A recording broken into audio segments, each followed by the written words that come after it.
ഇതൊരു പത്രസമ്മേളനമല്ല. ജയിൽ ചാടി വരുന്നവര് തുറന്ന പത്രസമ്മേളനം നടത്താനുള്ള സാഹചര്യം നമ്മുടെ നാട്ടിലില്ല. നമ്മുടെ ഈ മീറ്റിംഗ് തീരുന്നതിന് മുൻപേ ചിലപ്പോ പോലീസ് പാഞ്ഞെത്തിയേക്കാം.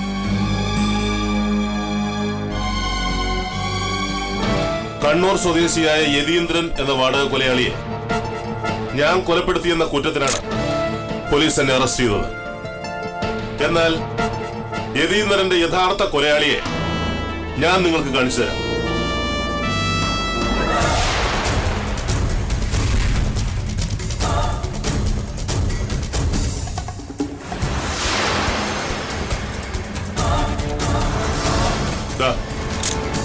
ഈ നിൽക്കുന്ന സദാനന്ദ ഷെട്ടിയും അയാളുടെ അംഗരക്ഷനും കൂടി ചേർന്നാണ് യതീന്ദ്രനെ കൊലപ്പെടുത്തിയത്.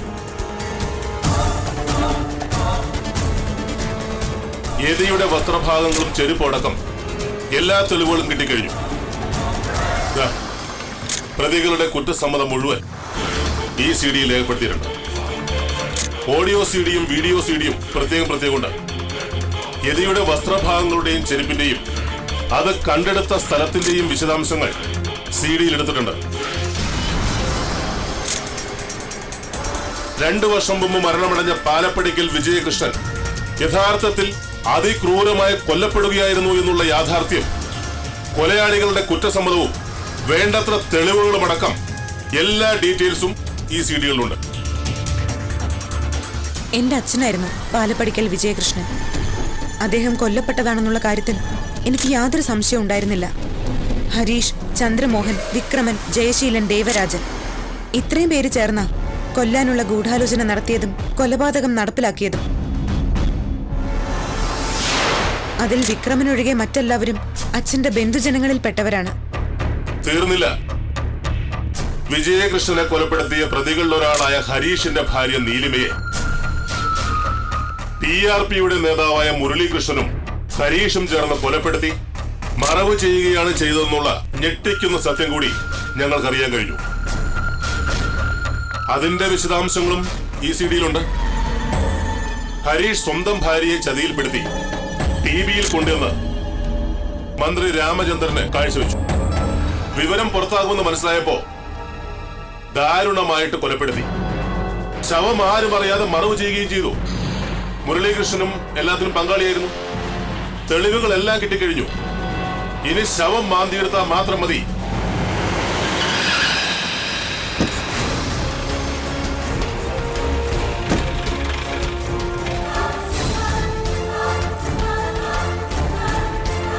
പോലീസ് എത്തി കഴിഞ്ഞു, വരുന്നുണ്ട്. അവരെ കൊണ്ട് കൊണ്ടുവാ. യതിയെ കൊലപ്പെടുത്തിയെന്ന കുറ്റം മാത്രമല്ല പോലീസ് എന്റെ തലയിൽ കെട്ടിവെച്ചിട്ടുള്ളത്. കൽപ്പന തിവാരിയെ നിഷ്കരണം കൊന്ന് കുളത്തിലെറിഞ്ഞത് ഞാൻ. എന്റെ സുഹൃത്തും സഹായിയുമായിരുന്ന ശിവജിയെ എന്തിനാണ് അറസ്റ്റ് ചെയ്തതെന്നറിയോ?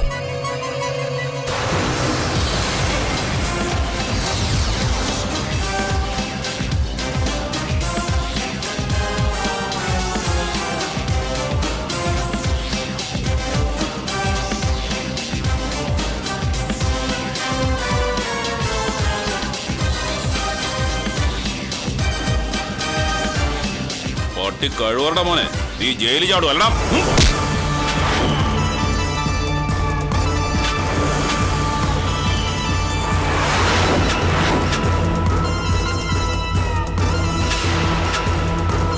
സർ, ഒരു നിമിഷം.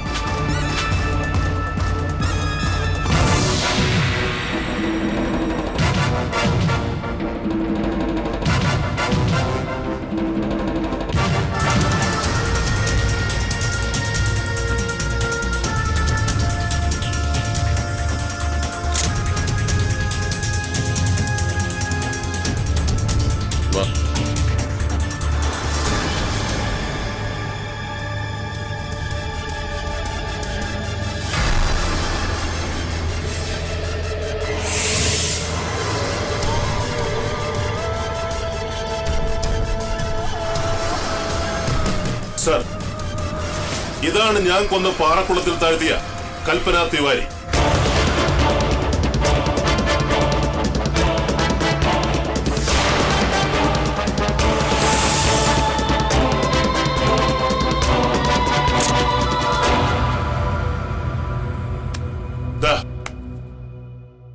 ഇവനെ കൊന്ന കുറ്റത്തിനാ നിങ്ങൾ പോലീസും കോടതിയും കൂടി ശിവജിയെ ജയിലിൽ അടച്ചിരിക്കുന്നേ.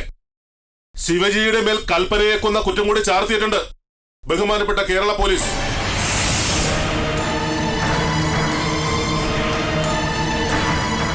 ഇവരോട് ചോദിച്ചാൽ നിങ്ങൾക്ക് സത്യമെന്നാണെന്ന് ബോധ്യപ്പെടും. നിങ്ങൾക്ക് ബോധ്യപ്പെട്ടല്ലോ.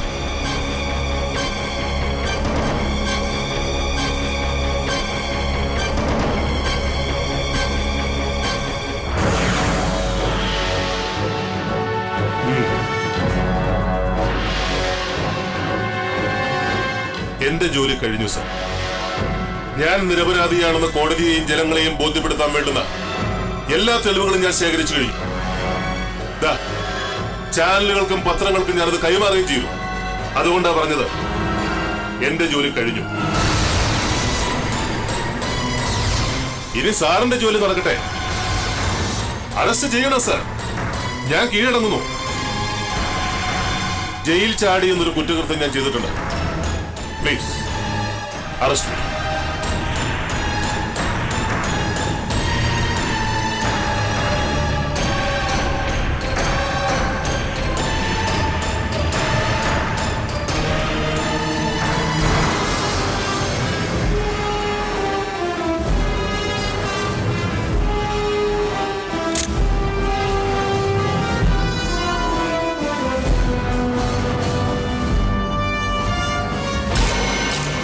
ഇതാണോടാ സ്പോട്ട്?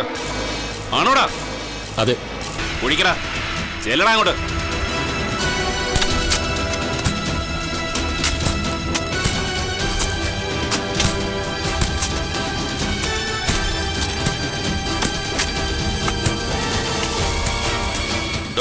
അവനെ കൂടി ഇങ്ങോട്ട് ഇറങ്ങിക്കൊണ്ടോ. സർ.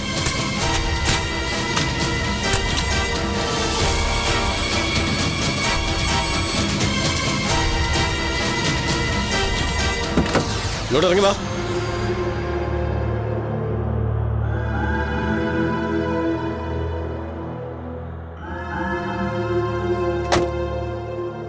PRP നേതാവ് മുരളീകൃഷ്ണനും നീലിമയുടെ ഭർത്താവ് ഹരീഷും അവരുടെ ഗുണ്ടകളും ചേർന്ന് നീലിമ എന്ന യുവതിയെ അതിദാരുണമായി കൊലപ്പെടുത്തി മറവു ചെയ്ത സ്ഥലത്താണ് ഞങ്ങളിപ്പോൾ നിൽക്കുന്നത്. 5 മാസങ്ങൾക്ക് മുമ്പ് നടന്ന കൊലപാതകമായതിനാൽ ഡെഡ് ബോഡി പൂർണ്ണ രൂപത്തിൽ വീണ്ടെടുക്കാൻ കഴിയുമെന്ന വിശ്വാസം പോലീസിനോ ഫോറൻസിക് ഡിപ്പാർട്ട്മെന്റിനോ ഇല്ല.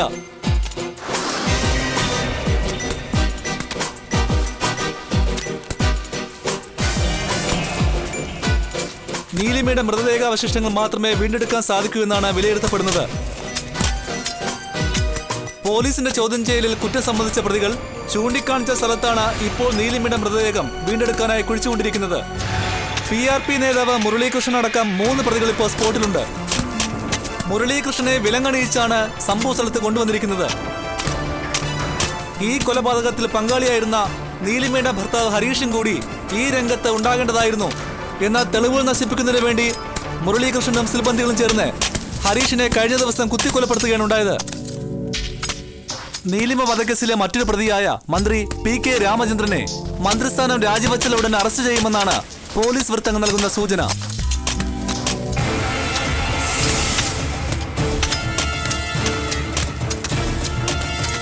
നിർത്ത്. ഇവിടെ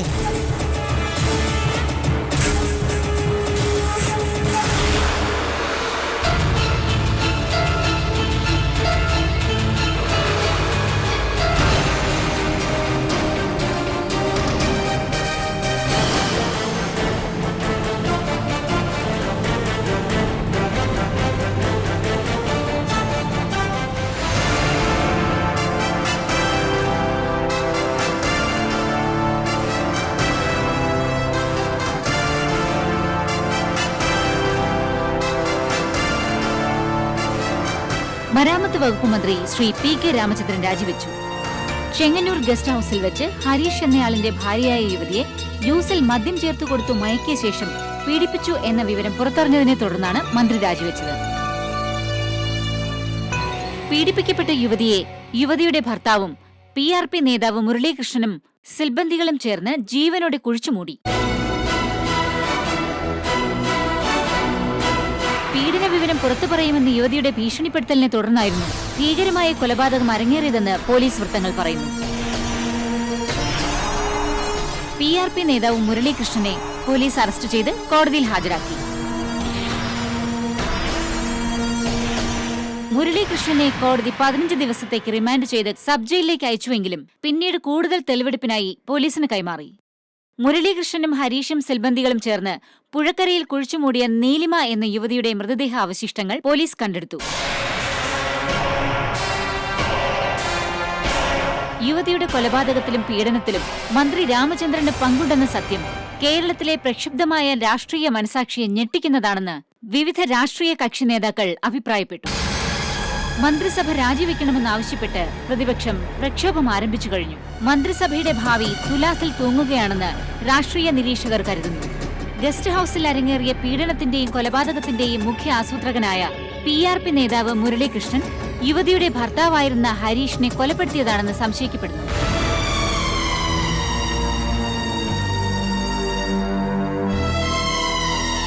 കത്തിക്കുത്തിനു കൊല്ലപ്പെട്ട ഹരീഷിന്റെ മരണമൊഴിയിൽ നിന്നും മുരളീകൃഷ്ണനാണ് കൊലപാതകിയെന്ന് വ്യക്തമായും പോലീസ് വൃത്തങ്ങൾ പറയുന്നു.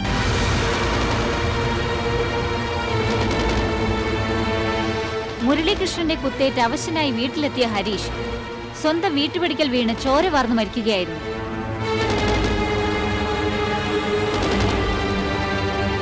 യുവതിയുടെ കൊലപാതകം സംബന്ധിച്ച് തെളിവ് നശിപ്പിക്കുന്നതിനു വേണ്ടി മുരളീകൃഷ്ണൻ ആസൂത്രണം ചെയ്തതായിരുന്നുവത്രേ ഹരീഷിന്റെ കൊലപാതകം. കണ്ണൂർ സ്വദേശിയും വാടക ഗുണ്ടയുമായിരുന്ന യതീന്ദ്രൻ എന്ന യതിയെ കൊലപ്പെടുത്തിയ കേസിൽ പ്രതിയായിരുന്ന നരേന്ദ്രൻ തമ്പി പോലീസിന് കീഴടങ്ങി. അറസ്റ്റ് ചെയ്യപ്പെട്ട് കേസ് വിചാരണയെ നേരിട്ടുകൊണ്ട് കണ്ണൂർ സബ് ജയിലിൽ കഴിഞ്ഞിരുന്ന പ്രതി ജയിൽ ചാടി ഒളിവിൽ കഴിഞ്ഞുവരികയായിരുന്നു. താൻ നിരപരാധിയാണെന്ന് അവകാശപ്പെടുന്ന നരേന്ദ്രൻ തമ്പി അതിനാവശ്യമുള്ള തെളിവുകൾ പോലീസിനും മാധ്യമങ്ങൾക്കും കൈമാറി. നരേന്ദ്രൻ തമ്പി കൊലപ്പെടുത്തിയതായി സംശയിക്കപ്പെട്ടിരുന്ന കൽപ്പന തിവാരി എന്ന മുംബൈ മലയാളി സ്ത്രീയെ നരേന്ദ്രൻ തമ്പി ജീവനോടെ പിടികൂടി പോലീസിന് കൈമാറി. മാത്രമല്ല, യതീന്ദ്രനെ കൊലപ്പെടുത്തിയത് കാസർഗോഡ് സ്വദേശിയായ സദാനന്ദ ഷെട്ടിയാണെന്ന് ആരോപിച്ച നരേന്ദ്രൻ തമ്പി അതിനുള്ള ശക്തമായ തെളിവുകളും തൊണ്ടിവസ്തുക്കളും പോലീസിന് കൈമാറിയതായി അറിയുന്നു. ജീവിച്ചിരിക്കുന്ന കൽപ്പനയെ കൊലപ്പെടുത്തിയെന്ന കുറ്റവും സദാനന്ദ ഷെട്ടി കൊലപ്പെടുത്തിയ യതീന്ദ്രന്റെ കൊലക്കുറ്റവും ചുമത്തി നരേന്ദ്രൻ തമ്പിക്കെതിരെ കള്ളക്കേസുണ്ടാക്കി അറസ്റ്റ് ചെയ്ത് ജയിലിലടച്ച പോലീസ് നടപടിക്കെതിരെ നാടെങ്ങും ശക്തമായ പ്രതിഷേധമുയർന്നു കഴിഞ്ഞു. നരേന്ദ്രൻ തമ്പി ജയിലിൽ നിന്നും രക്ഷപ്പെട്ട് സത്യം കണ്ടെത്തി അത് പോലീസിനും മാധ്യമങ്ങൾക്കും മുമ്പിൽ തെളിവ് സഹിതം ഹാജരാക്കിയില്ലായിരുന്നുവെങ്കിൽ ചെയ്യാത്ത കുറ്റത്തിന് നരേന്ദ്രൻ തമ്പി ശിക്ഷിക്കപ്പെടുമായിരുന്നു എന്ന ഞെട്ടിപ്പിക്കുന്ന യാഥാർത്ഥ്യം നമ്മുടെ നീതിന്യായ വ്യവസ്ഥകളിലെ അഴിമതികളിലേക്കും കെടുകാര്യസ്ഥതകളിലേക്കും വിരൽ ചൂണ്ടുകയാണ്.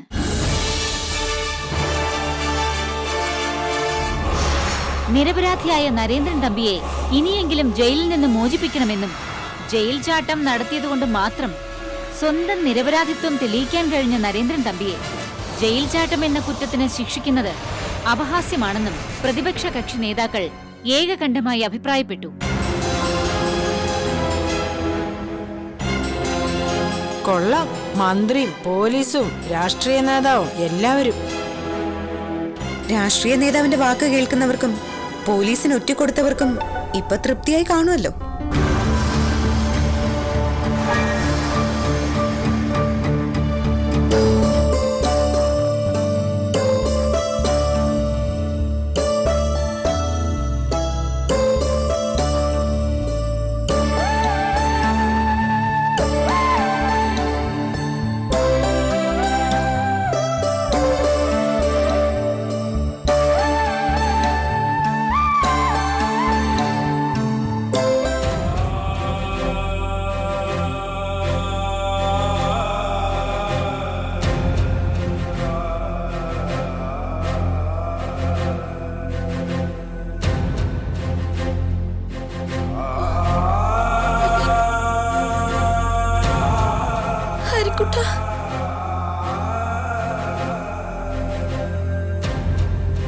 ഹരിക്കുട്ട,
സാർ.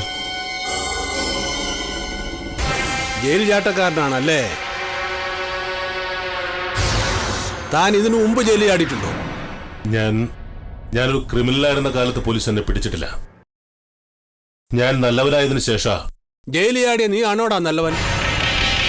വേറൊരു നിവൃത്തിയില്ലാത്തതുകൊണ്ടാണ് സാർ. എനിക്ക് എന്റെ നിരപരാധിത്വം തെളിയിക്കണമായിരുന്നു. എന്റെ ജയിലിൽ നിന്ന് ചാടിപ്പോകുന്നവരെ തിരിച്ചു കിട്ടിയാൽ അവന്റെ നട്ടല്ലൂരിയെ ഞാൻ വിടാറുള്ളൂ. പിന്നെ അവൻ ജയിലിൽ ചാടുന്ന കാര്യം ആലോചിക്കുക പോലും ഇല്ല. എണീറ്റ് നടന്നിട്ട് വേണ്ടേ? തന്നെ മാത്രമാണ് ഞാൻ തൊടാതെ വിട്ടത്. Thank you sir. അതേതായാലും നന്നായി. ഞാൻ നിരപരാധിയാണെന്ന് അറിഞ്ഞിട്ട് സാർ എന്നെ ഇടിച്ചിരുന്നെങ്കിൽ സാറിന്റെ ആരോഗ്യവും പെട്ടെന്ന് തീർന്നേനെ.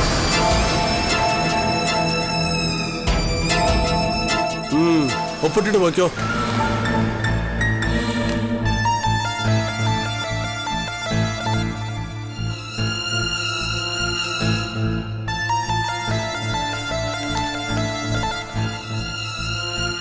ഇനി ഞാൻ എന്തെങ്കിലും ചെയ്യാനുണ്ടോ സർ? ഇല്ല, പൊയ്ക്കോ.